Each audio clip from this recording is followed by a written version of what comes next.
Türk dünyası artık Moskova'nın arka bahçesi değil. Sovyetler dağıldıktan sonra Türkistan'daki Türk Cumhuriyetleri her ne kadar da bağımsızlığını ilan etseler de dünya literatüründe her zaman Rusya'nın arka bahçesi olarak tanımlandı. Ancak Rusya'nın bitmek bilmeyen genişleme isteği elinde tutmaya çalıştığı bölgeleri de avucundan çıkarmasına sebep oluyor.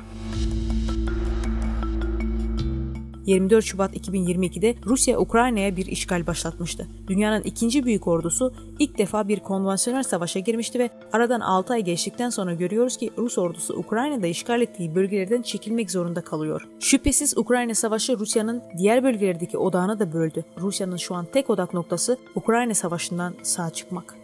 Diğer taraftan Avrasya'nın yeni gücü olabilme potansiyeline sahip Türk dünyası, Rusya'nın bu meşguliyeti sonrası hızla bütünleşme çalışmalarına başladı. Orta Asya'daki Türk Cumhuriyetleri, Azerbaycan ve Türkiye son 30 yılda görülmemiş tarihi yakınlaşma içindeler. Daha sıkı ortaklıklar kurmaya başladılar. Çünkü Moskova'nın yörüngesindeki bu ülkeler yıllardır uluslararası alanda izole edilmişti. Uluslararası alanda kendilerini kanıtlamak ve ellerindeki kaynakları kendi çıkarları için kullanabilmek için yeni ticaret yolları arıyorlardı. Özbekistan ve Azerbaycan'ın enerji sektörü işbirliğini artırmak için önemli bir anlaşma imzaladığına dair haberler, daha yakın entegrasyona yönelik dürtünün yalnızca ivme kazandığını doğruluyor. 29 Ağustos'ta Enerji Bakanlıkları 2023'ün sonuna kadar hedeflerini ve planlarını belirleyen bir yol haritasını imzaladılar. Özbek Enerji Bakanlığı'ndan yapılan açıklama, petrol ve gaz, petrokimya ve yenilenebilir enerji sektörlerindeki ortak projeleri yürütebileceklerini belirtti. Elektrik enerjisi ve doğalgaz sektörleri de dahil olmak üzere enerji projelerine yatırımı cezbetmek için birlikte çalışacaklar ve termik santraller inşasında en iyi uygulamaları paylaşacaklar. Bu anlaşmalar sık sık elektrik kesintileri yaşayan Özbekistan için oldukça önemli. Daha önce de Kazakistan, Kırgızistan ve Özbekistan sık sık elektrik kesintileri yaşadılar. Uçaktan metroya kadar ulaşım durmuştu. Ardından çok gecikmeden Moskova'dan tehditler de gelmeye başlamıştı.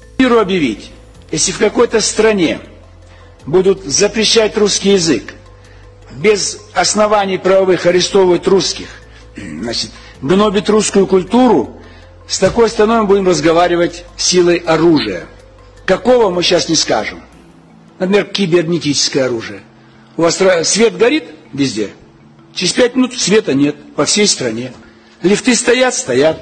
Канализация работает? Нет. Водопровод работает? Нет. Больницы остановились. Все остановилось. Кто сделал? Не знаем. Ищите, пожалуйста. Киберпространство великое. Ищите. Все заткнутся. Все испугаются. Tişina будет и порядок, так сказать. Neden elektrik kesintilerinde bile Rusya tehdit ve uyarı mesajları yayınlamayı gerek görüyor? Çünkü her üç ülkede Sovyetler Birliği döneminde tasarlanan sistem nedeniyle elektriği bir kaynaktan temin ediyor. Yani bir yerde patlak veren hata her üç ülkeyi de etkileyecek. Dolayısıyla bu dayatılan modelden çıkıp yeni enerji sektörüne yönelmek bu ülkeler için hayati önem taşıyor. Özbekistan ve Azerbaycan enerji piyasalarının serbestleştirilmesi ve özelleştirilmesi konusunda bilgi havuzu oluşturacak. Bu havuz, yatırım çekmek ve sektörü daha verimli hale getirmek isteyen Taşkent için bir başka öncelik. Ulusal enerji şirketleri olan Özbekistan'ın Özbekneftgazı, Azerbaycan'ın SOKAR'ı, hidrokarbon arama ve çıkarma, yeşil enerji alanlarında ortak projelere odaklanma konusunda daha güçlü bir ortaklık taahhüt etti. Kardeşim Şavkat Miramonoviç'in bütün dediklerini ben anladım, tercümeçiye gerek Özbekistan Enerji Bakanı Azim Ahmet Hacayev, Özbekistan'la Azerbaycan arasında enerji alanında işbirliği uzun süredir gündemimizin başında yer alıyor dedi. Tüm bu anlaşmalar her iki ülkenin ekonomik kalkınmasını hızlandıracak. Özbekistan Enerji Bakanlığı ayrıca Azerbaycan'ın kurtarılmış topraklarında işbirliğinin öngörüldüğünü açıkladı. Özbekistan burada 2020 savaşı sırasında Ermenistan'dan geri alınan bölgelere atıfta bulunuyor. Bu, Taşkent'in yakın zamanda Kafkasya'da Azerbaycan ve Türkiye tarafından güçlü bir şekilde desteklenen büyük bir altyapı projesine ağırlık vermesinin ardından geldi. Bu altyapı projesi açılması beklenen Zengezur koridoru üzerinde düşünülüyor. Özbekistan Dışişleri Bakanı Vekili Vladimir Norov, geçen ay Özbekistan'la Türkiye arasında yeni bir diyalog formatının ilk oturumunda yaptığı açıklamada, Özbekistan Asya'dan Avrupa'ya en kısa karayolunu garanti edebilecek Zengezur koridorunun restorasyonuyla ilgileniyor dedi. Rusya'nın Ukrayna işgali ülkeleri Türk dünyası içinde daha yakın ilişkiler kurmaya teşvik ediyor. İşte Türkistan ve Kafkasya'yı kendi arka bahçesi olarak gören Kremlin için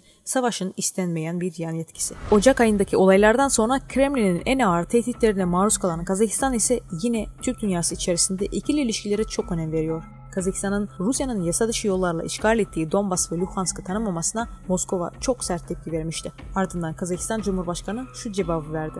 Право нации на самоопределение в реальности будет реализовано на всем земном шаре, то вместо 193 государств, которые сейчас входят в состав Организации Объединенных Наций, на Земле возникнет более 500 или 600 государств. Конечно же, это будет хаос.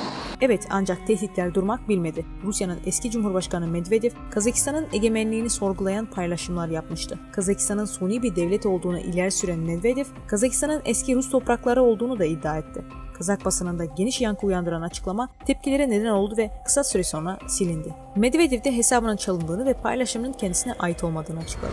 Ardından Rusya'nın devlet kanalının sunucusu Kremlin'den aldığı talimatla Kazakistan'a yeni tehditler yöneltti. Казахи, братья, это что за неблагодарность? Ребят, вы правда решили, что Россия куда-то испарится? Эмигрирует на Марс? Или вы думаете, вы эмигрируете?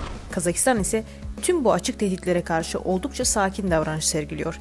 Artık bu tehditlerin manasızlaştığını da görür gibi. Konumuza geri dönecek olursak, en son Cumhurbaşkanı Aliyev ve Cumhurbaşkanı Tokayev'in ikili görüşmelerinde Rusçayı kullanmamaları basının dikkatini çekti. Аса құрметті президент мырза, мен бүгін ресми сапармен келіп отырмын. Президент ретінде бұл алғашқы сапарым. Сапар кезінде Bu görüşme Türk dünyasında güçlü işbirliğinin yansıması olarak yorumlanıyor. Tokayev'in Azerbaycan ziyaretinin ana gündem maddesinin Orta Koridor merkezli işbirliği projeleri olduğu söylenebilir. Bilindiği gibi Orta Koridor, Çin'den başlayan, Türkistan'a geçerek Hazar Denizi üzerinden Kafkasya'ya ulaşan ve ardından da Türkiye aracılığıyla Avrupa'ya açılan enerji ve transit taşımacılık rotasının adı. Bu güzergahın önemi muadili olarak düşünülen projelerle kıyasla çok daha düşük maliyetli ve çok daha güvenli olmasından kaynaklanıyor. Dolayısıyla bu koridor Asya ile Avrupa'nın bağlanmasında ya da bir diğer ifadeyle Doğu-Batı eksenli işbirliklerinde en kilit nokta. Tokayev'in Baku ziyareti bu birlikteliğin önemini bir kez daha gözler önüne serdi.